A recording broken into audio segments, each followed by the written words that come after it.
اعوذ باللہ من الشیطان الرجیم بسم اللہ الرحمن الرحیم الصلاۃ والسلام علیک یا سیدی یا رسول اللہ وعلی آلک و اصحابک یا حبیب اللہ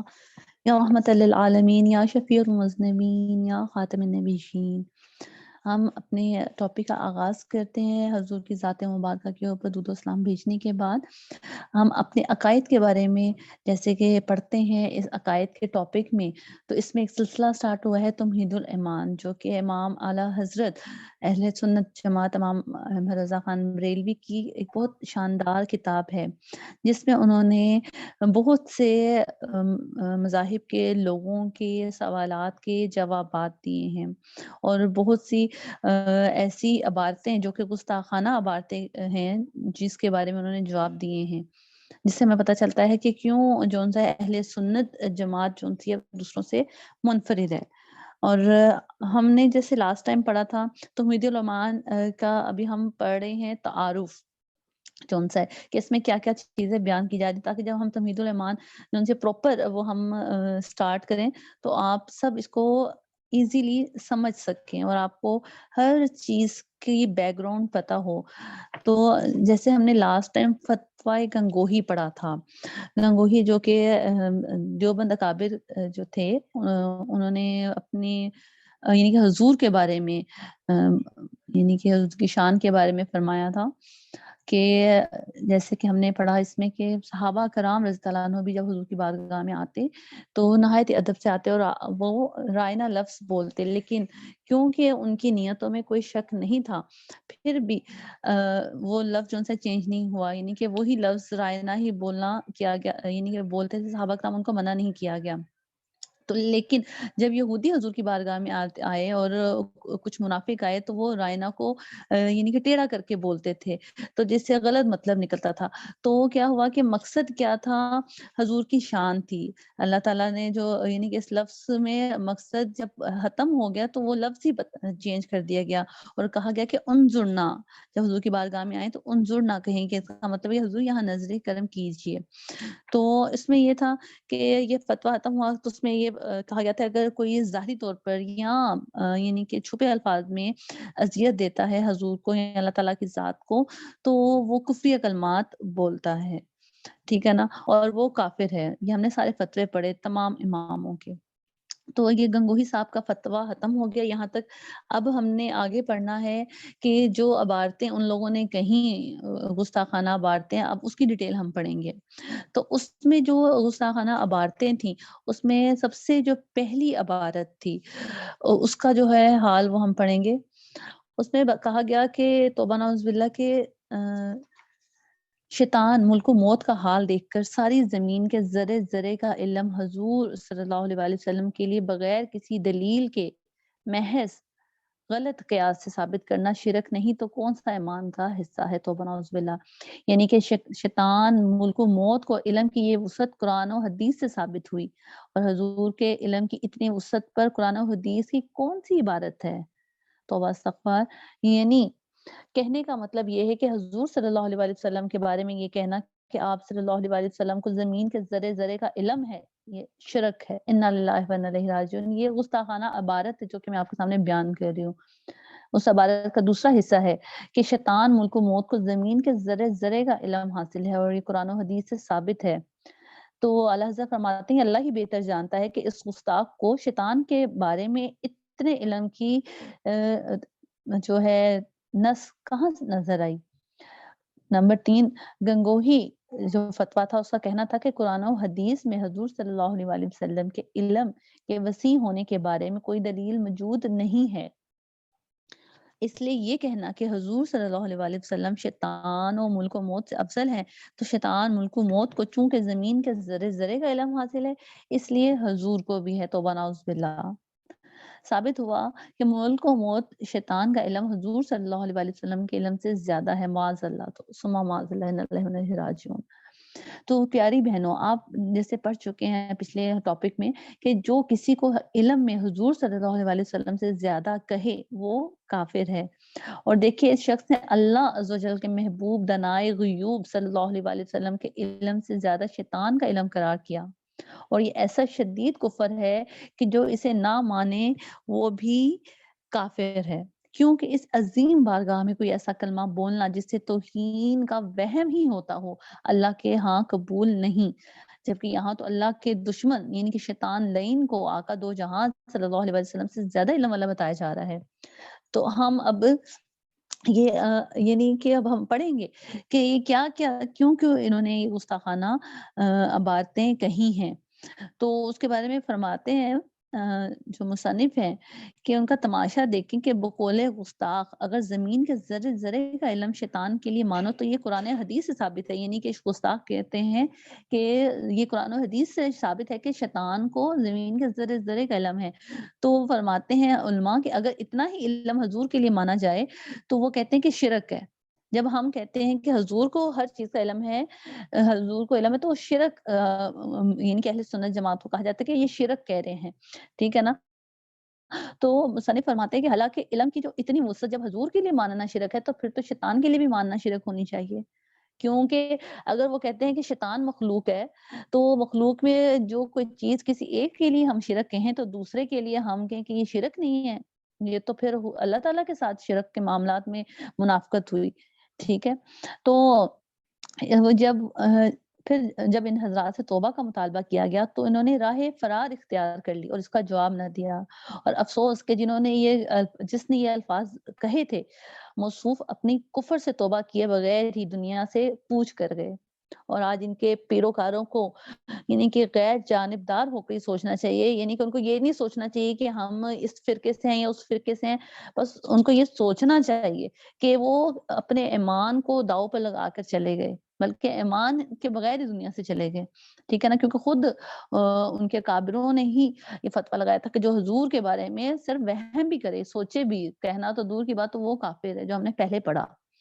ٹھیک ہے؟ تو اب تو وہ زیادہ زرین کہہ رہے ہیں اور توبہ کیے بغیر ہی دنیا سے چلے گئے۔ تو مسلمانوں کا متفقہ عقیدہ ہے کہ اللہ عز و جل نے حضور صلی اللہ علیہ وآلہ وسلم کو اپنے لامحدود علم غیب میں سے بعض علم غیب عطا فرمایا،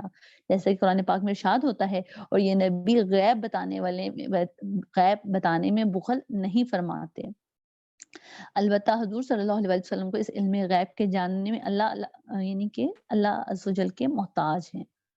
کیسے محتاج ہے کہ اللہ تعالیٰ نے یہ تمام علم غیب بے شک اللہ تعالیٰ کا ہے، ٹھیک ہے نا؟ حضور کا یہ علم غیب جو ان سے اللہ تعالیٰ کے علم کے برابر ہرگز نہیں ہو سکتا، بلکہ یہ اللہ تعالیٰ کے علم کے مقابلے میں ایک جیسے ایسا کہا جیسے کروڑوں سمندروں کے سامنے ایک قطرہ بھی نہیں ہے۔ لیکن اور حضور کا جو علم ہے تمام مخلوق سے سب سے زیادہ ہے، اور مخلوقات میں شیطان، ملک و موت بھی شامل ہیں، ٹھیک ہے؟ لہٰذا حضور ان سے بھی زیادہ علم والے ہیں، ایون کہ پوری مخلوق جو ان سے آدم علیہ السلام سے لے کر قیامت تک جتنی بھی مخلوق ہیں ان کا حضور کے سامنے علم ایسا ہے جیسے سمندروں کے سامنے قطرہ۔ تو آپ کو بتانا چاہوں گی کہ ان گستاخوں کی جو گستاخیاں ہیں بڑھتی ہی چلی گئیں، یہاں تک کہ حضور صلی اللہ علیہ وسلم کے اس بعض علم غیب پر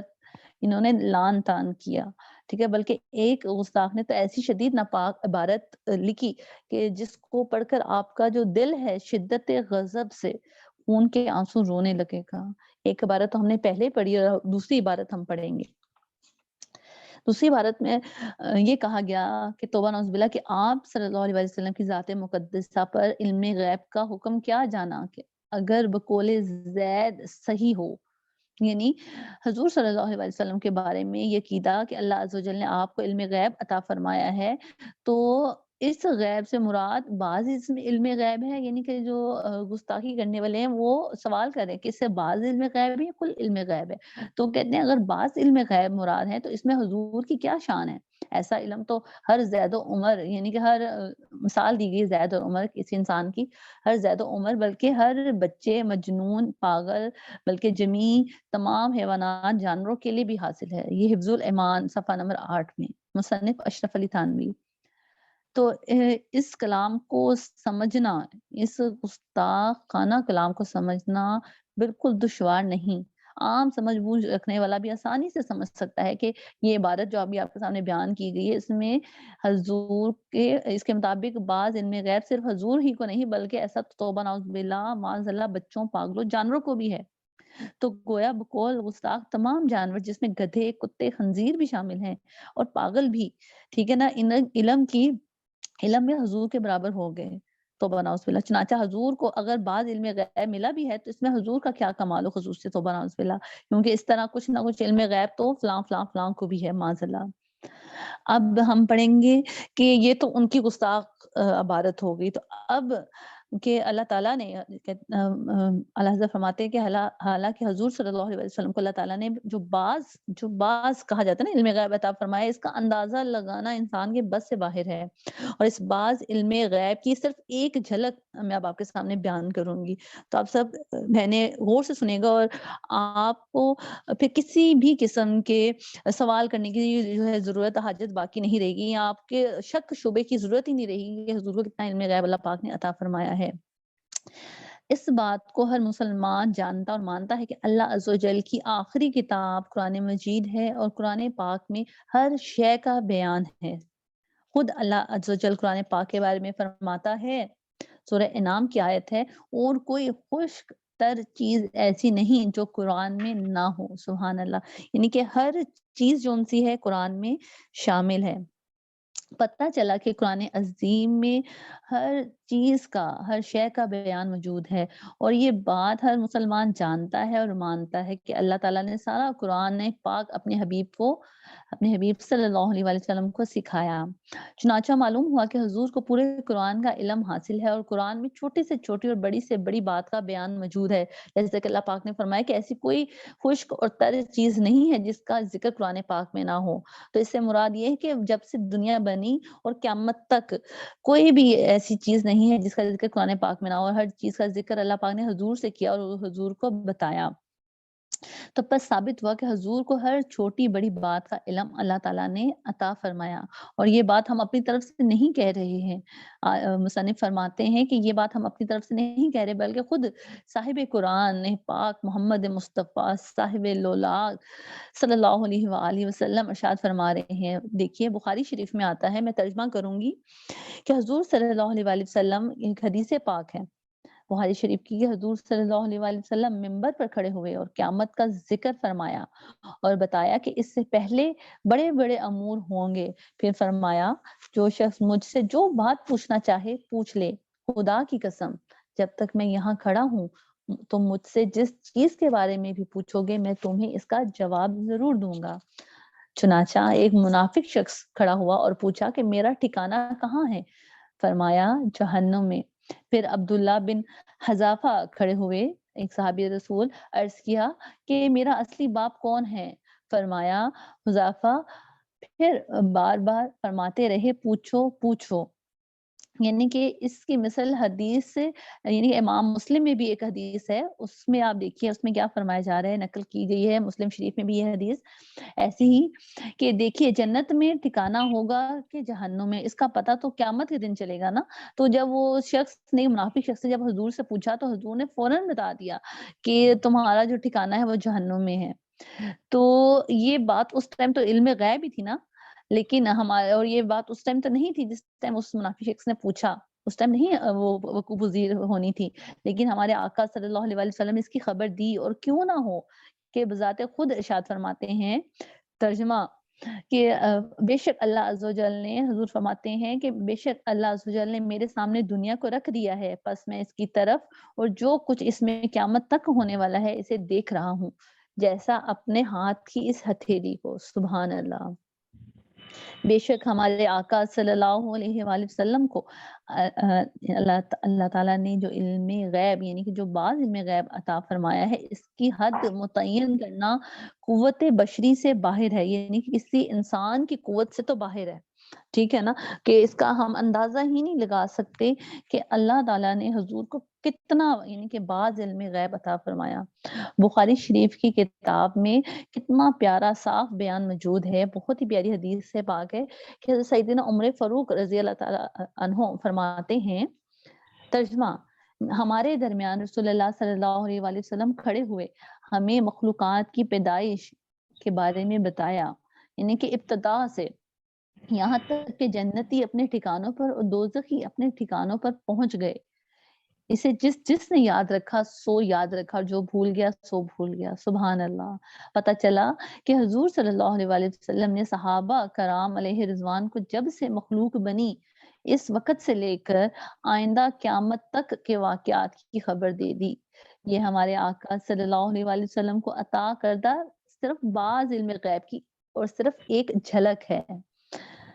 مشکات باب الفضائل سید المرسلین صلی اللہ علیہ وآلہ وسلم میں امام مسلم رضی اللہ عنہ سے روایت ہے، روایت صوبان رضی اللہ عنہ ہے کہ ترجمہ ہے، بے شک اللہ عز و جل نے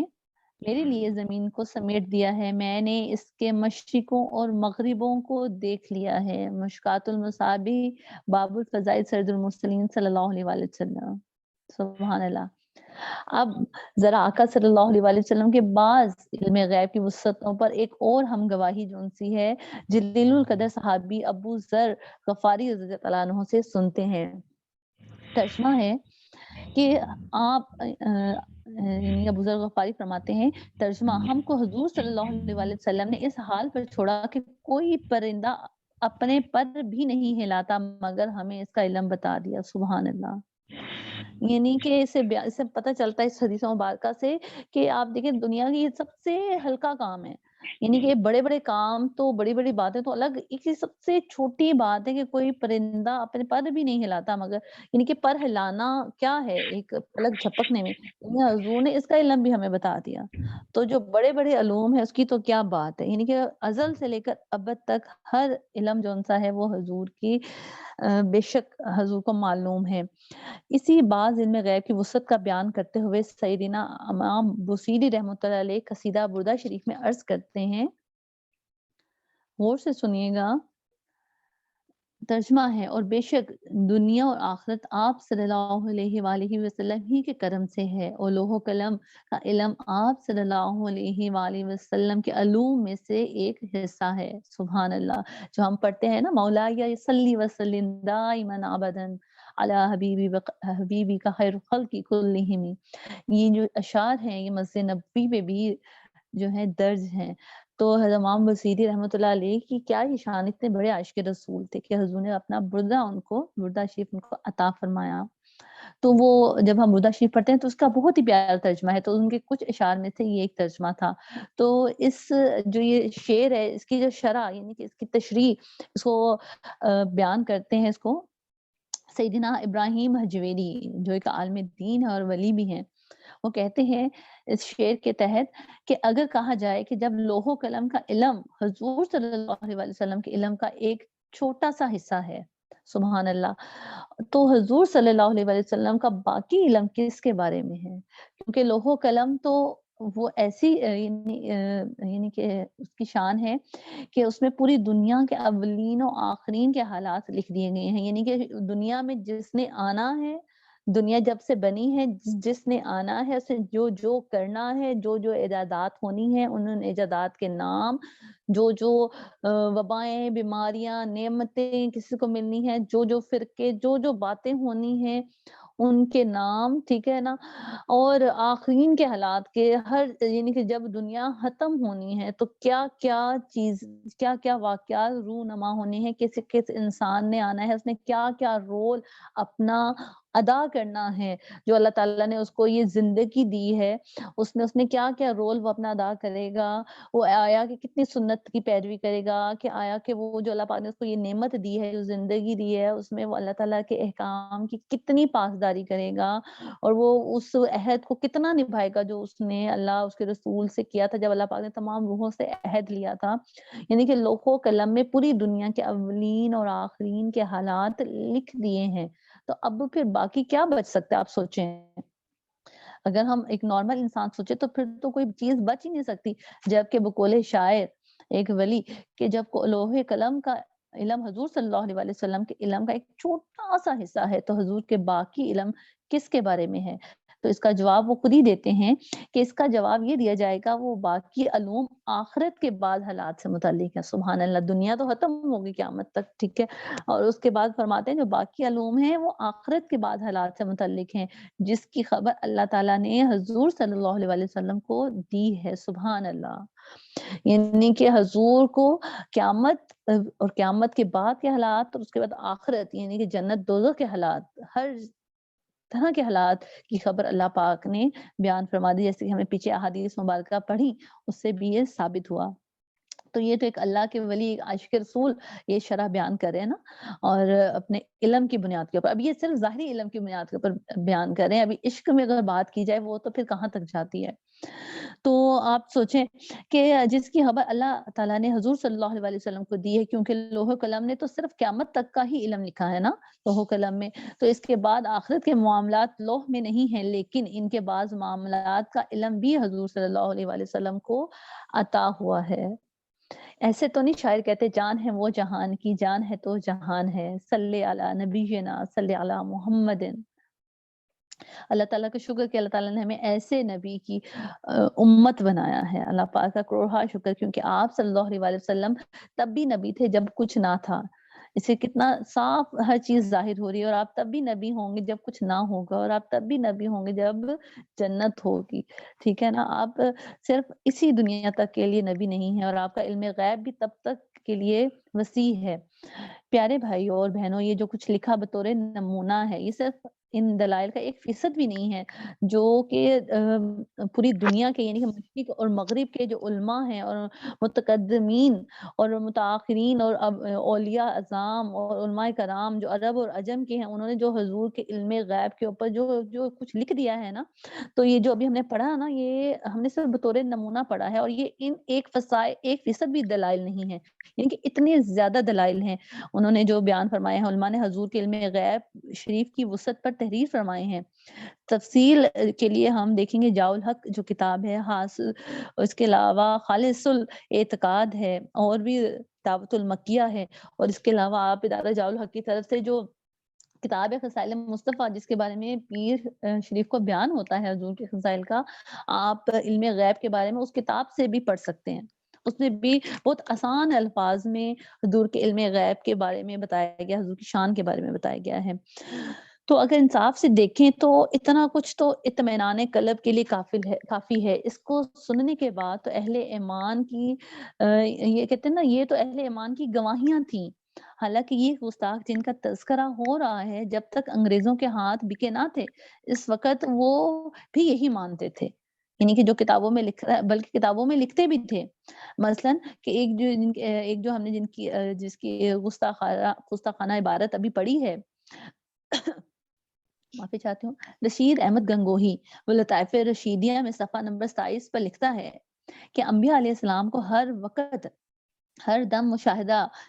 یعنی کہ غیبی امور کا مشاہدہ رہتا ہے. وہ خود جنہوں نے ابھی گستاخانہ عبارت لکھی ہے، اس سے پہلے اپنی کتابوں میں لکھ چکے ہیں، جب تک کہ وہ انگریزوں کے ہاتھ میں بکے نہ تھے. اس نے یہ کہا کہ ہر نبی کو ہر دم غیبی امور کا مشاہدہ رہتا ہے، اور اللہ تعالیٰ کے دربار میں وہ نبی حاضر رہتا ہے. ٹھیک ہے نا. اور آگے ایک اور عبارت لکھی ہے کہ ترجمہ، اگر تم وہ جانتے جو میں جانتا تو تم یہ حضور کی حدیث مبارکہ اس نے کتاب میں بیان کی کہ ترجمہ، اگر تم وہ جانتے جو میں جانتا ہوں تو تم کم ہنستے اور زیادہ روتے.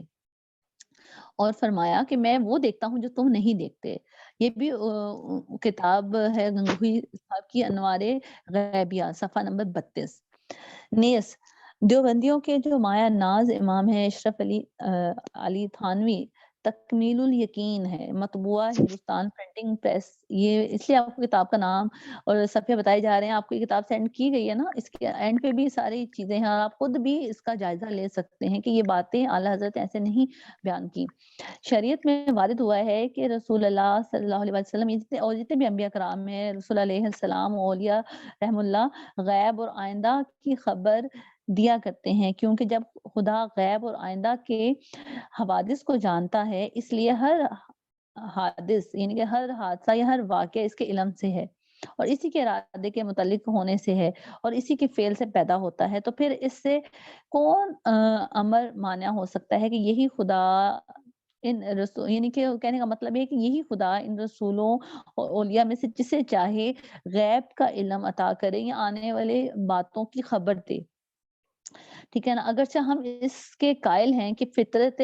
انسانی کا یہ تقاضا نہیں ہے کہ وہ خود بخود جو ان سے غیب کی چیزوں میں سے کسی شے کو جان سکے، لیکن اگر اللہ تعالیٰ ہی کسی کو بتا دے تو کون روک سکتا ہے. اور پھر وہ لوگ اوروں کو خبر دیتے ہیں، اور ان میں سے کوئی ایسا نہیں ہے جو خود بخود علم غیب کا دعویٰ کرتا ہو. چنانچہ یہ آپ عبارت سن رہے ہیں، یہ انہی کی اس کی عبارت ہے جس نے بعد میں گستاخی کی انگریزوں کے ہاتھ بکنے کے بعد، اور اس سے پہلے وہ اپنی ہی کتاب میں یہ بتا رہے ہیں کہ اللہ تعالیٰ اپنے علم غیب میں سے انبیاء کرام کو بھی، اولیاء کرام کو بھی علم غیب عطا فرماتا ہے۔ جب اللہ دے تو اسے کون روک سکتا ہے؟ لیکن اس کے ساتھ ساتھ ایک غلط بات بھی اس کے اندر ہی حد سے زیادہ ایکسٹریم لیول پر کر دی کہ چنانچہ شریعت محمدیہ بالذات علم غیب کے دعویٰ کرنے کو اعلیٰ درجے کے ممنوعات میں شمار کرتی ہے۔ جو اس کا دعویٰ کرے اسے کافر بتاتی ہے۔ لیکن جو دیوبند کے مربی قاسم نانوتوی تخذیر الناس، یہ ایک اور ان کے اکابر ہیں جنہوں نے گستاخی کی، لیکن اس سے پہلے جو ہے وہ حضور کی شان ہی بیان کرتے رہے، لیکن بعد میں جو ہے گستاخیاں کی۔ تو اس کے بارے میں وہ لکھتے ہیں کہ علوم اولین مثلاً اور ہیں اور علوم الآخرین اور ہیں، لیکن وہ سب رسول اللہ صلی اللہ علیہ وسلم میں جمع ہی کون فرما رہے ہیں؟ وہی جنہوں نے بعد میں گستاخیاں کی، اور اس طرح سے کہ عالم حقیقی رسول اللہ صلی اللہ علیہ وسلم ہیں اور انبیاء باقی اولیاء بالعرض۔ اور ان حضرات نے تو آپ دیکھیں کہ کیا کیا کہ انہوں نے امت مسلمہ کا جو عقیدہ ہے وہی بدل دیا، کیونکہ جو حضور امت محمدیہ، جو ابھی ہم نے لائن آخری پڑھی کہ جو شریعت محمدیہ ہے اس میں تو یہ چیز کفر قرار دی گئی ہے نا، جو خود بخود کہے کہ مجھے علم غیب ہے، یہ میری اپنی وجہ سے ہے، یعنی کہ یہ اس میں خدا کا کوئی عمل دخل نہیں ہے، ٹھیک ہے نا۔ جس کا دعویٰ کرے تو وہ تو اسے کافر بتاتی ہے، لیکن انہوں نے اپنی کتابوں میں یہ کہہ دیا کہ حضور صلی اللہ علیہ وسلم عالم حقیقی ہیں۔ توبہ نعوذ باللہ۔ تو انہوں نے تو عالم حقیقی حضور کو قرار دے دیا تھا، جبکہ عالم حقیقی تو صرف اللہ ہے، اور اللہ عز و جل ہے، اور باقی سب اسی کی عطا ہے اور کرم سے فیض یاب ہوتے ہیں۔ تو آپ دیکھیے کہ عالم حقیقی اللہ تعالیٰ ہے۔ بہرحال آپ نے ملاحظہ فرما لیا کہ بعض علم غیب کی ایک ادنا سی جھلک جو ہم نے ابھی پڑھی کتنی وسیع ہے، اور اب اگر کوئی ایسے عظیم الشان علم غیب کو معاذ اللہ جانوروں یا پاگلوں یا شیطان کے علم کی مثال دے یا ان کے علم جتنا قرار دے تو کتنا ظالم ہے، لا حول ولا قوت الا باللہ۔ تو اللہ حضرت فرماتے ہیں کہ اے غیور مسلمانوں، تم نے دیکھا کہ کتنی توہین آمیز اور ایمان سوز عبادت ہے جو کبھی تک پڑھ، کیا جو علم نبی اور جانور دونوں کو برابر سمجھے وہ مسلمان ہو سکتا ہے؟ واللہ ہرگز نہیں۔ جو اس ماننے والے کو کافر نہ مانے بلکہ اس کے ظاہری علم، فن یا استادی، شاگردی یا پیری کا لحاظ کرے، وہ بھی مسلمان نہیں رہ سکتا۔ اور ابھی آپ نے ساری امت کے علماء کا فتویٰ سنا، جو ہم نے جب شروع کیا یہ بیان، یہ ہم نے ٹاپک شروع کیا تمید الایمان کا، تو ہر فقہ کے عالم نے یہ فرمایا، امام حنبل، امام شافعی، امام مالک، امام ابو حنیفہ نے، کہ جو اس کے کفر ہونے اور عذاب کا مستحق ہونے میں شک کرے وہ کافر ہے، صرف شک بھی کرے، ٹھیک ہے، تو کہنا تو دور کی بات ہے۔ تو پیارے بھائیوں اور پیاری بہنوں، کیا آپ تصور کر سکتے ہیں کہ کوئی شخص آپ کا کلمہ، اور یعنی کہ آپ کا، یعنی کہ میرا، جس میں اگر آپ سے کلام کر رہی ہوں تو کوئی شخص میرا کلمہ پڑھے یا آپ کا کلمہ پڑھے اور آپ کو رسول اللہ کہے، کہ آپ اپنے آپ کو رسول اللہ کہلوا کر خوش ہوں گے یا اس آدمی کے منہ پہ تھپڑ ماریں گے یا جوتا رسید کریں گے، یا اسے شاباش دیں گے یا برا بھلا کریں گے؟ یقیناً کوئی بھی امتی اپنے آپ کو رسول اللہ کہلوانے کا سوچ بھی نہیں سکتا۔ تو جو وقت ایسی خواہش کرے، اس کے ایمان کی حقیقت کے بارے میں کچھ کہنے کی ضرورت نہیں ہے۔ تو یہ سب آپ سے اس لیے بیان کیا جا رہا ہے کہ پہلے تو آپ نے پہلے ایک عبارت پڑھی، پھر دوسری عبارت پڑھی، اب جو ہم نے دوسری عبارت ابھی پڑھی ہے جس میں اس نے کہا ہے کہ توبہ اللہ حضور کا علم تو ایسا ہے جو کہ جانوروں کو بھی ہے، یعنی کہ جس طریقے سے کہا گیا کہ پاگلوں کو بھی ہے، توبہ نعوذ باللہ۔ تو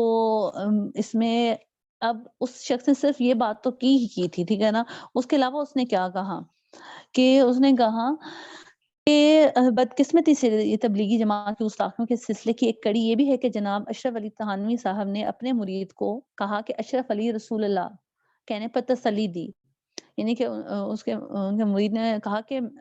اشرف علی رسول اللہ توبہ نعوذ باللہ، تو انہوں نے اس کو ڈانٹا یا کچھ نہیں کہا بلکہ تسلی دی اور اس پر مسرت کا اظہار فرمایا۔ اس کا یہ بھی ساری جو ڈیٹیل ہے جس کتاب میں لکھی ہے، اس کا جو ہے وہ جو بیان آپ کے سامنے ہے، یعنی کہ نام کتاب کا رسالہ امداد، صفحہ نمبر 34 اور 35۔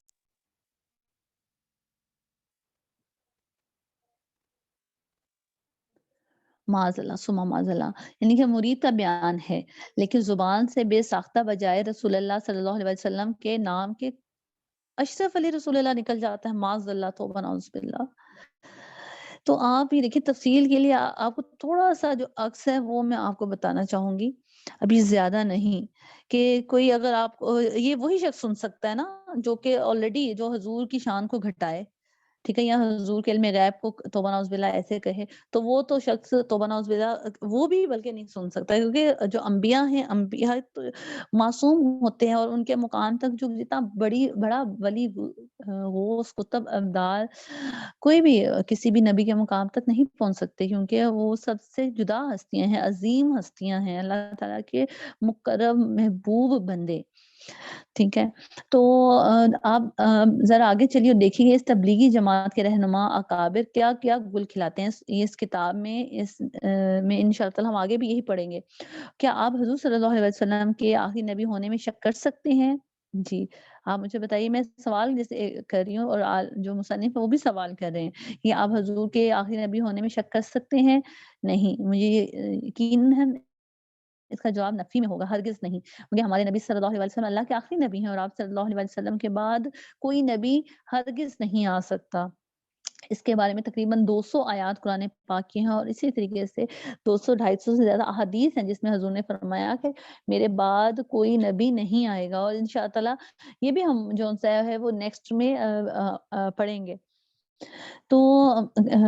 مصنف فرماتے ہیں کہ آئیے ہم آپ کا تعارف ایسی شخصیت سے کرواتے ہیں جس نے یہ دعویٰ کیا کہ حضور صلی اللہ علیہ وآلہ وسلم کے بعد بھی کئی نبی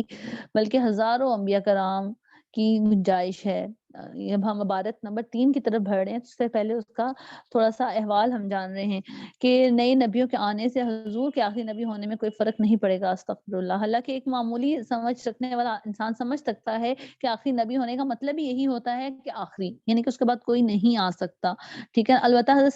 سیدنا عیسیٰ علیہ السلام قیامت کے قریب ضرور آئیں گے، اور وہ آئیں گے بھی تو کیا ہوگا کہ وہ حضور کی امتی کی حیثیت سے آئیں گے، وہ کوئی نئی شریعت یا نئے نبی کی حیثیت سے نہیں آئیں گے، کیونکہ حضرت عیسیٰ علیہ السلام کے بارے میں قرآن پاک میں اللہ پاک نے فرما دیا کہ حضرت عیسیٰ علیہ السلام جو ہیں وہ خوشخبری دینے آئے۔ وہ کس کی خوشخبری دینے آئے؟ وہ حضور سید المرسلین خاتم النبیین کی جو خوشخبری ہے وہ دینے کے لیے آئے، اور ان کے جو قوم کے لوگ تھے ان کی وجہ سے اور حکم خداوندی سے اللہ پاک نے حضرت عیسیٰ علیہ السلام کو آسمان پر زندہ اٹھا دیا، اور ابھی بھی وہ آسمان کے اوپر یعنی کہ وہ جلوہ افروز ہیں۔ اور انشاءاللہ تعالیٰ قرب قیامت، جس میں ہم نے قیامت کی نشانیاں پڑھی تھیں، اس میں ہم نے ایک یہ بھی پڑھا تھا کہ آپ حضرت عیسیٰ علیہ السلام یعنی کہ وہ دوبارہ زمین پر آئیں گے، اور بہت ہی وہ اچھا خیر والا زمانہ ہوگا، شادی بھی کریں گے، اور آپ کو حضور صلی اللہ علیہ وآلہ وسلم کے روضہ مبارک کے ساتھ یعنی کہ آپ کے وصال کے ٹائم آپ کو دفنایا جائے گا۔ بس ایک یہ ہے، اس کا مطلب یہ نہیں ہے کہ توبہ نعوذ باللہ کہ حضور کے بعد کوئی نبی آئے گا، یہ ہرگز نہیں ہے، ٹھیک ہے۔ تو اور عیسیٰ علیہ السلام کے بارے میں بھی جب ہم پڑھتے ہیں قرآن پاک میں، جب ترجمہ تفسیر پڑھتے ہیں تو انہوں نے بھی اپنی قوم سے ہی کہا کہ میرے بعد نبی آئیں گے اور میں آخری نبی کی بشارت دینے کے لیے آیا ہوں، ٹھیک ہے۔ اور قرآن پاک میں ہم پڑھتے ہیں کہ اللہ پاک نے، جیسے ہم سورہ آل عمران میں پڑھتے ہیں پارہ نمبر 3 کی جو لاس آیات ہے، اس میں میثاق کی آیت ہے جس میں اللہ پاک نے تمام نبیوں سے عہد لیا تھا، جس کا مفہوم یہ ہے کہ اللہ پاک نے اس دن ایک محفل سجائی تھی، بہت خوبصورت محفل، جس میں تمام انبیاء کرام کی ارواح اکٹھی ہوئی تھی، اور اللہ پاک نے سب سے عہد لیا تھا کہ اگر تمہاری زندگی میں یا تمہارے وہ اگر تمہارے ہوتے وہ نبی آخر زمان تشریف لے کے آئے تو تم بالضرور ان کے اوپر ایمان لانا اور اپنی شریعت کو چھوڑ کے ان کی شریعت پہ چلنا۔ اور تمام انبیاء کرام کی جو روحیں تھیں انہوں نے اس کا اقرار کیا تھا۔ تو بے شک آپ سوچیں ایک عام آدمی کے اقرار میں اور ایک نبی کے اقرار میں بے شک اس میں کوئی شک نہیں ہے کہ نبی سے نبی کا اقرار جو تھا پختہ اقرار ہے، اس میں تو شک کی گنجائش ہی نہیں ہے۔ لیکن پھر بھی اللہ پاک نے فرمایا کہ کیا تم نے اقرار کیا؟ تمام انبیاء کرام نے فرمایا ہاں ہم نے اقرار کیا۔ تو اللہ پاک نے کہا کہ اس اقرار پر میں بھی گواہ ہو گیا، سبحان اللہ۔ یعنی کہ یہ بات خاتم النبیین کی بات ایسی ہے کہ اس میں خود اللہ پاک گواہ ہو گیا۔ اور آپ یہ قرآن پاک کی جو سورہ یعنی تیسرا سپارہ ہے، اس کی لاسٹ آیات آپ ضرور پڑھیے گا، ٹھیک ہے نا؟ اور میثاق کی آیت ضرور پڑھیے گا۔ اور سب سے بڑی بات یہ کہ یہ جو ہم عبارت پڑھنے چاہ رہے ہیں، اس سے پہلے میں آپ کو بتانا چاہوں گی انشاءاللہ تعالی ہم اگلے ہفتے جو سے یہ عبارت پڑھیں گے، تو اس سے پہلے آپ کو فتنہ قادیانیت کے اوپر جو سی ہے جو کتاب ہے وہ آپ کو بھی سینڈ کی جائے گی، اور آپ کو ضرور پڑھیے گا۔ اس سے آپ کو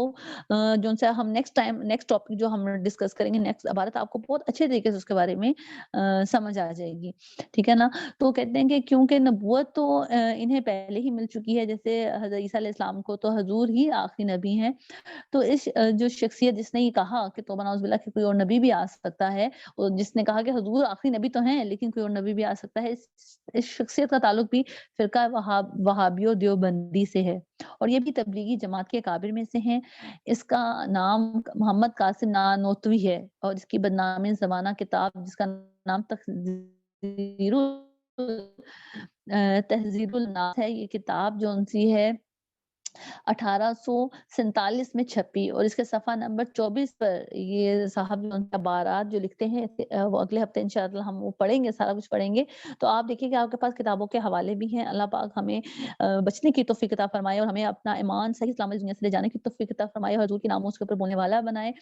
تو انشاءاللہ تعالی جب آپ وہ فتنہ قادیانیت کے اوپر جب آپ وہ کتاب پڑھیں گے ایک دفعہ، تو آپ کو یہ بہت اچھے طریقے سے سمجھ آ جائے گا کہ آج کل کے دور میں یہ کیوں ضرورت پڑی، یہ کیوں ہر جگہ جو سا ہے لبیک کے نعرے لگ رہے ہیں، اور کیوں ہر جگہ جتنے بھی عالم دین ہے دنیا کے، عرب کے، عجم کے، وہ اس ٹائم کیوں ختم نبوت کے لیے اتنا کام کر رہے ہیں، ایسی کیا ضرورت پیش آ گئی ہے؟ تو سب کو پتہ ہے کہ حضور آخری نبی ہیں۔ تو اب آپ نے دیکھا کہ جو کوئی ابھی تو یہ کتنی گستاخانہ باتیں یہ چھپی، اور ابھی تک ان کے پیروکار موجود ہیں جو کہ گستاخیاں کرتے جا رہے ہیں، اور انہی سے شے ملتی ہے ان لوگوں کو جو کہ حضور کی شان میں گستاخی کرتے ہیں اور نئی نبوت کا دعویٰ کرتے ہیں، ٹھیک ہے نا؟ حضور کو بشر کہتے ہیں، تو ونعوذ باللہ ایسے ان گستاخانہ عبارت سے ان لوگوں کو شے ملتی ہے۔ اور ہم نے اس کے دلائل بھی اب صرف 1% دلائل ہم نے پڑھے، تو اس میں کوئی شک نہیں رہ جاتا کہ حضور کے علم غیب کے اوپر کوئی یقین نہ کرے، پھر وہ اپنے ایمان کو خود ہی دیکھ لے کہ وہ کتنا ایمان میں پختہ ہے۔ تو اللہ پاک ہمیں توفیق عطا فرمائے جو ہم نے پڑھا سنا اس پر عمل کرنے کی، اور انشاءاللہ تعالی نیکسٹ ویک دوبارہ آپ سے ملاقات ہوگی۔ اس سے پہلے پیر کو آپ حضور صلی اللہ علیہ وسلم کی شان اور تفسیر جو قرآن پاک کی تفسیر ہے وہ ضرور سنیے گا۔ السلام علیکم ورحمۃ اللہ وبرکاتہ۔